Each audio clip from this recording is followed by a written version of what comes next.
எமது பிரச்சனையை தமிழர்களின் பிரச்சனையை தென்னிலங்கைக்கும் சர்வதேச ரீதியிலும் கொண்டு செல்வதற்காக நாங்கள் இந்த ஜனாதிபதி தேர்தலை ஒரு தளமாக பாவிக்கின்றோம்.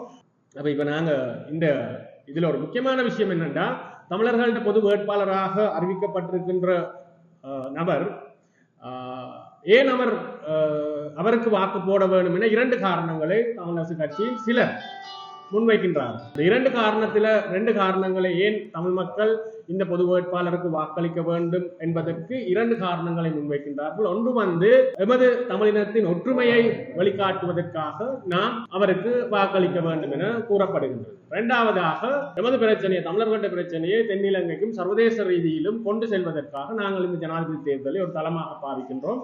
ஆகவே தமிழ் மக்கள் இவருக்கு வாக்களிக்க வேண்டும் என்று சொல்கின்றார்கள். அப்ப இந்த ரெண்டுமே இவர் இந்த வாதத்தில் இந்த விவாதத்தில் பங்கேற்காத காரணத்தால் இந்த ரெண்டு காரணங்களும் அடிபட்டு போது ஒன்று முதலாவது தமிழர்களின் ஒற்றுமையை வழிகாட்ட நாங்கள் இந்த வேட்பாளரை முன்னிறுத்தி இருக்கின்றோம் என்று கூறுகின்ற தமிழரசு கட்சியின்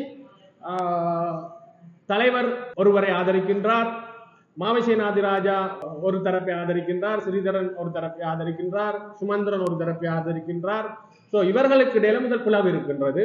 அந்த பிளவை சரி செய்து இவர்கள் முதல் தமிழ் தேசிய கூட்டணியாக பிரபாகரனால் உருவாக்கப்பட்ட இந்த கூட்டணி இன்று நொறுக்கப்பட்டு நொறுங்கி போயிருக்குது.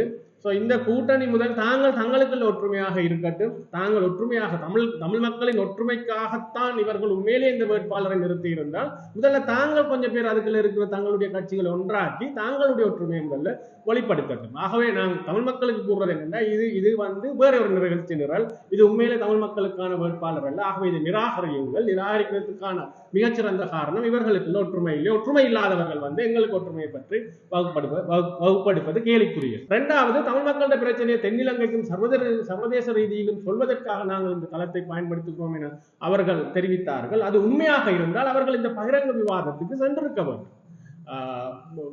தமிழர்களின் வேட்பாளர் என்று சொல்லப்படுகின்ற நபர் முதல்ல அதை ஒத்துக்கொண்டு நான் வருகிறேன் என்று சொல்லிவிட்டு கடைசி நேரத்தில் அவர் போகல. அப்ப இது சர்வதேச ஊடகங்கள், இலங்கையில இருக்கிற சகல ஊடகங்களும் இணைந்து பெஃப்ரல் போன்ற சுயாதீன தேர்தல் ஆணைக்குழு கண்காணிக்கும் ஒரு தேர்தல் அமைப்பொண்டு இதை ஒழுங்கு பண்ணி இது ஒரு மிகப்பெரிய ஒரு விவாதமாக உருவாக்கப்பட்டிருந்தது. பல நூறு பல்லாயிரம் மக்கள் அதில் வந்திருந்தார்கள். அந்த தளத்தை இவர்கள் பாவித்திருக்கலாம் தங்களுடைய கொள்கைகளை, தமிழ் மக்களுடைய பிரச்சனைகளை தென்னிலங்கைக்கு சொல்றதுக்கு, சர்வதேசத்துக்கு சொல்றது. அப்ப உண்மையிலேயே அங்க இவர்கள் சொல்கின்ற அந்த காரணம் அடிபட்டு போகுது. இவர்களுடைய உண்மையான நோக்கம் தமிழ் மக்களுடைய பிரச்சனையை சர்வதேசத்துக்கோ தென்னிலங்கையோ சொல்வதே அல்ல. இவர்கள் வேறு பல இவர்களுடைய நிகழ்ச்சியினர்களுக்காக, இவர்கள் தங்களுடைய சொகுசு வாழ்க்கைக்காக, தங்களுக்காகத்தான் இந்த தேர்தலில் போட்டியிடுகிறார்களே தவிர தமிழ் மக்களுக்கு ஆக இல்லை என்பது இங்கு நிரூபிக்கப்பட்டிருக்கின்றது. இந்த விவாதத்தில் பங்கேற்காமை முதலாவது விடயம். இரண்டாவது அன்றகுமார திசாநாயக்க யாழ்ப்பாணத்தில் வச்சு நேற்று முன்தினம் இடம்பெற்ற ஒரு நிகழ்வில் தென்னிலங்கை ஒரு மாற்றத்துக்காக தயாராகி வருவதாகவும், தென்னிலங்கை மக்கள் தங்களுடைய கட்சிக்கு தனக்கு வாக்களிக்க தயாராகி இருப்பதாகவும், அது நிச்சயமான வெற்றி என்றும், அந்த வெற்றியில தமிழ் மக்கள் கட்டாயமாக பங்காளிகளாக இருக்க வேண்டும் என்றும், அதற்கு எதிரானவர்களாக முத்திரை குத்தப்பட வாய்ப்பு இருக்கின்றது தென்னிலங்கையில். ஆகவே நீங்க எங்களுக்கு கட்டாயம் வாக்களிக்க வேண்டும் என்று சாரப்பட ஒரு கருத்தை சொல்லியிருந்தார். இந்த கருத்தை நாங்கள் வன்மையாக கண்டிக்கிறோம்.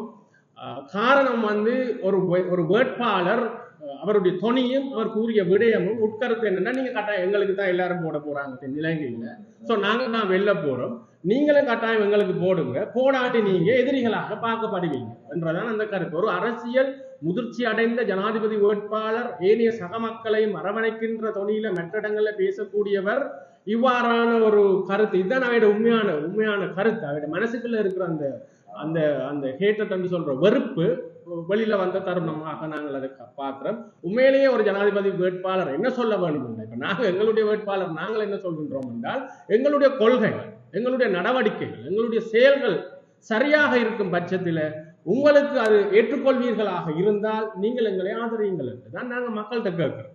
எங்களோட கொள்கை சரியென்று நீங்க நினைச்சா, எங்களுடைய செயல்பாடு சரியாக உங்களுக்கு பட்டா, நாங்க மக்களுக்காக சேவையாற்றுகிறோம் என்றது உங்களுக்கு தெரிகின்றதாக இருந்தால் நீங்கள் எங்களுக்கு வாக்களியுங்கள். அல்லது தாங்கள் யாருக்கு வாக்களிக்க வேண்டும் என்பதற்கான சுதந்திரமும் உரிமையும் மக்களுக்கு இருக்குது. அந்த உரிமையில அன்றகுமார கை வைத்திருப்பதாக நாங்கள் எண்ணுகின்றோம். இந்த மாதிரி சாண்டித்தன கதைகள் இங்க வந்து சொல்ல வேண்டாம் என்று நாங்கள் தேசிய மக்கள் சக்தியிட வேட்பாளருக்கு தெரிவித்துக் கொள்றோம். இனியாவது அரசியல் முதிர்ச்சியோட பேச கற்றுக்கொள்ளுங்கள். அவருடைய கட்சியில நிறைய பேர் இந்த மாதிரி ஒரு தக் பொலிட்டிக்ஸ் ஒன்று அல்லாது ஹேட்டட் பொலிட்டிக்ஸ் ஒன்று தான் செஞ்சு கொண்டிருக்கிறாங்க. நீங்க எங்களுக்கு போடாட்டிக்கு நாங்க ஆட்சிக்கு வந்தா என்ன செய்வோம் தெரியுமா என்ற துணி தான் அங்க இருக்குது. அதே சப்பக்கட்டு கட்டி சுமந்திரன் ஒரு கருத்தொன்று தெரிவிச்சிருந்தார். அது அன்றகுமாரோட கருத்து அப்படியான ஒரு கருத்து இல்லை. அவர்கிட்ட கருத்துக்கு இவர் தான் டிரான்ஸ்லேஷன் கொடுக்குறேன், வியாக்கினம் கொடுக்குறேன். அவர்கிட்ட கட்சி இருக்கு, அவர்கிட்ட கருத்துக்கு வியாக்கினம் கொடுக்கறதுக்கும் அதை நியாயப்படுத்துறது. இவர் என்னத்துக்கு பாஞ்சடிச்சு அதுக்கு நியாயப்படுத்துறாருன்னு எங்களுக்கு தெரியல. அதுக்கு பின்னாலையும் வந்து இந்த டீலுகள் தான். யார் ஆட்சிக்கு வந்தாலும் பிரிஞ்சு ஒவ்வொருத்தரை ஆதரிச்சு கடைசியில தங்களுடைய சொந்த வேலையை செய்து கொள்வதற்கான ஒரு ஒரு ஒரு ஒரு ஒரு விடயமாகத்தான் சுமந்திரன் அன்றகுமாரை ஆதரிக்கிறதை நாங்கள் பார்க்கணும். நாங்கள் சேர்ந்து வேலை செய்ய தயாராக இருக்கிறோம் வந்து சுமந்திரன் சொல்லியிருந்தார்.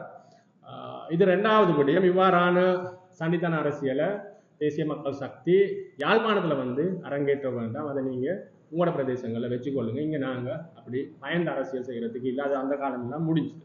3வதாக இன்றைக்கு செய்தியில் நாங்கள் பார்த்த நாங்கள் நெல்லியடியில் இடம்பெற்ற ஒரு நிகழ்வு, அதாவது ரணில் விக்ரமசிங்க அவர்களுடைய அரசியல் கூட்டம் ஒன்று ஒழுங்குபடுத்தப்பட்டிருக்கின்றது அங்கஜன் ராமநாதனால்.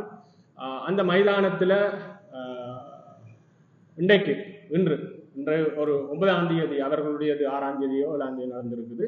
அப்புறம் 9ஆம் தேதி சஜித் பிரேமதாசா அவருடைய மனைவி பாரியார் பங்கேற்கும் ஒரு கூட்டம் ஒன்றுக்காக அவர்களுடைய தரப்பினர், அதாவது அங்கஜன் ராமநாதனும் அவருடைய சித்தப்பா, அவருடைய தந்தையும் சித்தப்பாவும் இப்ப 2 முகாமில் நிற்கிறார்கள் பிரிந்து. அப்ப அவருடைய சித்தப்பா என்கிற ராஜனால ஒழுங்குபடுத்தப்பட்டிருக்கின்றது 10ஆம் தேதி ஒரு கூட்டம். அதுக்காக அந்த மைதானத்தை உரிமையாளர்கள் அந்த கூட்டத்துக்கு அவர்கள் புக் பண்ணி கொடுத்திருக்கின்றார்கள். அந்த மைதானத்தை 10ஆம் தேதிக்கு அவர்கள் புக் பண்ணி கொடுத்திருக்கின்றார். அப்ப அந்த இடத்துல அங்கஜன் ராமநாதனின் தந்தையான ராமநாதனும் அவருடைய சகோதரரான ராஜனும் தர்க்கித்து வாய் தகர்ப்பில் ஈடுபட்டு இது பெரிய கைகலப்பு கிட்ட போய் பிறகு போலீஸ் வரைக்கும் போய் இந்த நிகழ்வு இருக்குது. அப்ப ராமநாதன் போய் என்ன செஞ்சிருக்கிறார், அந்த சமூக நிலையம் தான் அதுக்கு பொறுப்பான மைதானத்துக்கு பொறுப்பாளிகள் அதை பூட்டி துறப்பு எடுத்துக்கொண்டு போயிருக்கிறார்கள். இந்த நிமிடம் வரை துறப்பு அந்த இளைஞர்களுக்கு வழங்கப்படவில்லை. அப்புறம் அவர்கள் அதை உடைச்சு எடுத்திருக்கிறார்கள். அதுக்கு இவர்கள் கூறின காரணம் எங்களை சாமான் இருக்கு, உங்களுடைய பொருட்கள் இருந்தால் நீங்க அப்படி போய் அடாவடியாக கூட்டி போட்டு துறப்பெல்லாம் எடுத்துக்கொண்டு போயிடாது. இங்க வந்து இது நாங்கள் மக்களுக்கு சொல்றது என்ன சொல்ல விருப்பம் என்னன்னா, இந்த மண்ணில பல்வேறு தரப்பினரும் அரசியல் செய்ய வேணும், புதியவர்கள் செய்ய வேணும், பல்வேறு கருத்துக்கள் கொள்கைகள் உள்ளவர்கள் அரசியல் செய்ய வேணும். அதுக்கான இடம் ஜனநாயகத்தில் இருக்குது. அதான் ஜனநாயகம் என்பது.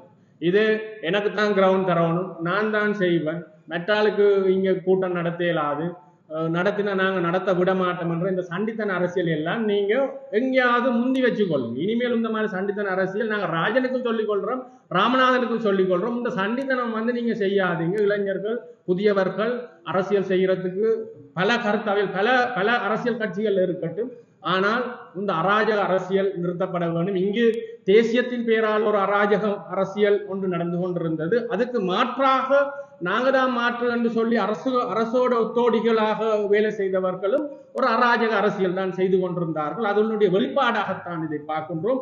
இது ஜனநாயகத்துக்கு ஆபத்தானது. சும்மாவே இவையிட வந்து அந்த மாஃபியா அரசியல் தான் இவையிட சும்மாவே இவையிட இருக்கு. நாங்கள் இவர்களுடன் வேலை செய்தவர்கள், எங்களுக்கு தெரியும்.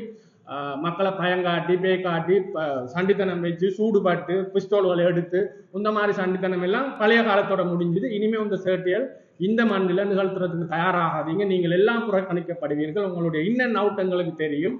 சரியா, போதை வஸ்து வியாபாரங்களும் காசுகளுக்காக அரசியலும் உங்களுடைய அதிகாரங்களை தக்க வைக்கிறதுக்காக உங்களோட குடும்பங்களை வளர்க்கறதுக்காகவும் செய்கிற அரசியலும் ஏழைகளை பாவிகளை அப்பாவிகளை ஏமாற்றி வேலைதாரம் அதத்தாரம் இதத்தாரம் என்று உழைப்பை சுரண்டி மற்றவர்களின் சொத்துக்களை பறித்து பெட்ரோல் செட் எல்லாம் ஆக்டிவ் பேர்ல இருந்த பெட்ரோல் செட்டுகளை பறித்து உங்களுடைய ஆக்கி இந்த விளையாட்டெல்லாம் வச்சுக்கொள்ளாதீங்க. நாங்கள் இந்த மண் பல போராட்டங்களுக்கு பிறகு இப்பதான் ஜனநாயக காற்றை சுவாசித்துக் கொண்டிருக்கின்றது.